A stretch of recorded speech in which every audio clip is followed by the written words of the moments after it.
Good morning बच्चों। आज हम लोग पाठ 4 में शब्द विचार पढ़ेंगे।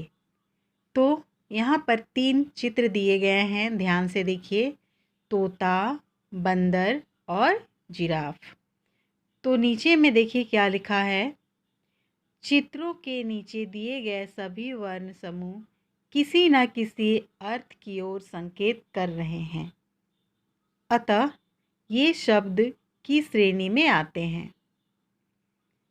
दूसरा है, अब यदि इन्हीं वर्णों को उलट पुलट कर लिखा जाए, जैसे तातों, रदम, फराजी, तो उन्हें सुनकर आँखों के सामने कोई भी चित्र नहीं उभरता।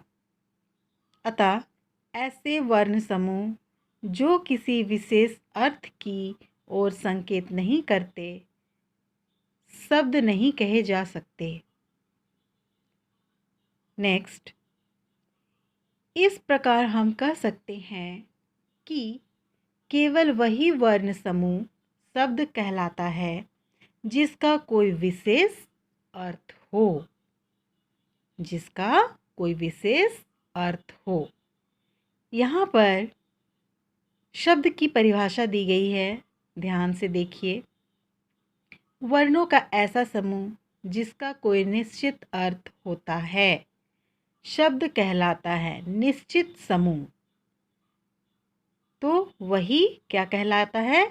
शब्द। अर्थ के आधार पर शब्द के भेद। तो अर्थ के आधार पर शब्द को 2 भागों में बांटा गया है, सार्थक और निरर्थक। सबसे पहले देखेंगे सार्थक शब्द।